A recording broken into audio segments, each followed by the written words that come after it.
Act 3 of Love's Labour's Lost by William Shakespeare. Act 3, Scene 1. Enter Don Adriano di Armado and Moth. Warble child, make passionate my sense of hearing. Concolonel. Singing. Sweet air. Go, tenderness of years, take this key, give enlargement to the swain, bring him festinately hither. I must employ him in a letter to my love. Master, will you win your love with a French brawl? How meanest thou? Brawling in French?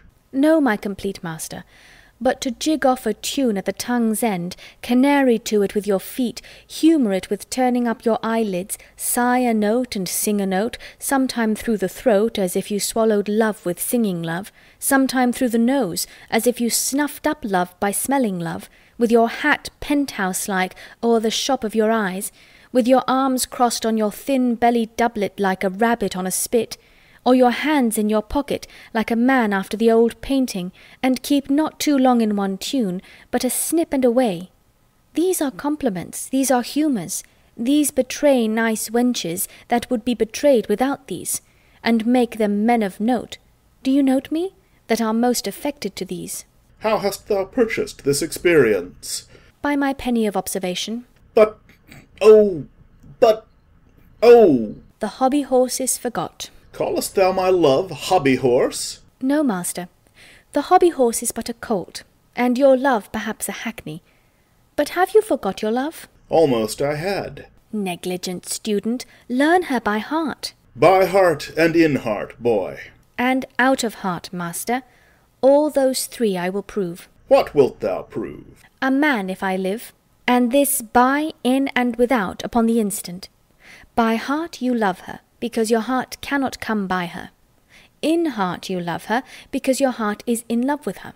And out of heart you love her, being out of heart that you cannot enjoy her. I am all these three. And 3 times as much more, and yet nothing at all. Fetch hither the swain, he must carry me a letter. A message well sympathized, a horse to be ambassador for an ass. Ha? Ha? What sayest thou? Marry, sir, you must send the ass upon the horse, for he is very slow-gaited. But I go. The way is but short. Away! As swift as lead, sir. The meaning, pretty ingenious. Is not lead a metal heavy, dull, and slow? Minime, honest master, or rather, master, no. I say lead is slow. You are too swift, sir, to say so.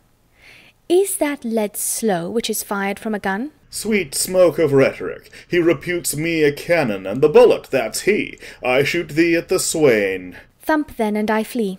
Exit. A most acute juvenile, voluble and free of grace. By thy favour, sweet welkin, I must sigh in thy face. Most rude melancholy, valour gives thee place.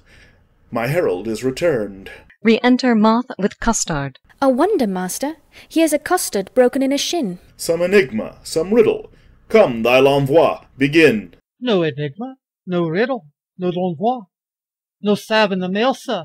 Oh, sir, plantain, a plain plantain. No l'envoi, no salve, sir, but a plantain. By virtue thou enforcest laughter, thy silly thought my spleen, the heaving of my lungs provokes me to ridiculous smiling. Oh, pardon me, my stars! Doth the inconsiderate take salve for l'envoi, and the word l'envoi for a salve? Do the wise think them other? Is not l'envoi a salve? No, page, it is an epilogue or discourse to make plain some obscure precedence that hath tofore been sane. I will example it. The fox, the ape, and the humble-bee were still at odds, being but 3. There's the moral. Now the l'envoi. I will add the l'envoi. Say the moral again. The fox, the ape, and the humble-bee were still at odds, being but 3. Until the goose came out of door, and stayed the odds by adding 4. Now will I begin your moral, and do you follow with my l'envoi. The fox, the ape, and the humble-bee were still at odds, being but 3. Until the goose came out of door, staying the odds by adding 4. A good l'envoi, ending in the goose. Would you desire more? The boy hath sold him a bargain. A goose, that's flat. Sir, your pennyworth is good, and your goose be fat. To sell a bargain well is as cunning as fast and loose. Let me see. A fat l'envoi. Aye, that's a fat goose. Come hither, come hither. How did this argument begin? By saying that a custard was broken in a shin, then called you for the l'envoi. True, and I for a plantain. Thus came your argument in. Then the boys fought l'envoi, the goose that you bought, and he entered the market. But tell me, how was there a custard broken in a shin? I will tell you sensibly. Thou hast no feeling of it, Moth. I will speak that l'envoi. I, costard, running out that was safely within, fell over the threshold and broke my shin. We will talk no more of this matter. Till there be more matter in the shin. Sirrah Custard, I will enfranchise thee. Oh, marry me to one Francis. I smell some l'envoi, some goose in this. By my sweet soul, I mean setting thee at liberty, and freedoming thy person. Thou wert immured, restrained, captivated, bound. True, true. And now you will be my purgation and let me loose. I give thee thy liberty, set thee from durance, and in lieu thereof impose on thee nothing but this. Bear this significant to the country-maid Jaconetta. Giving a letter. There is remuneration, for the best ward of mine honour is rewarding my dependence. Moth, follow. Exit. Like the sequel, I. Signor Custard, adieu.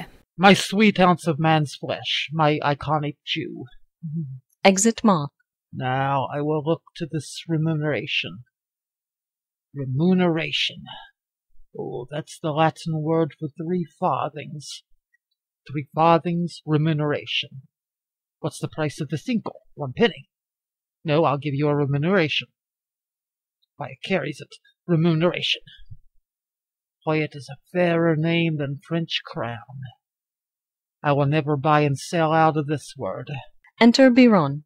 Oh, my good knave Costard, exceedingly well met. Pray you, sir, how much carnation ribbon may a man buy for a remuneration? What is a remuneration? Marry, sir, halfpenny farthing. Why then, 3 farthing worth of silk. I thank your worship. God be with you. Stay, slave, I must employ thee.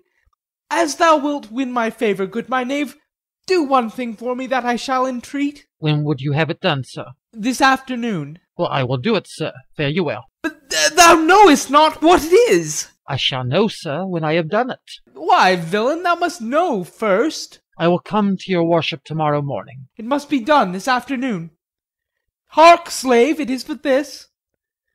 The princess comes to hunt here in the park, and in her train there is a gentle lady. When tongues speak sweetly, then they name her name, and Rosaline they call her.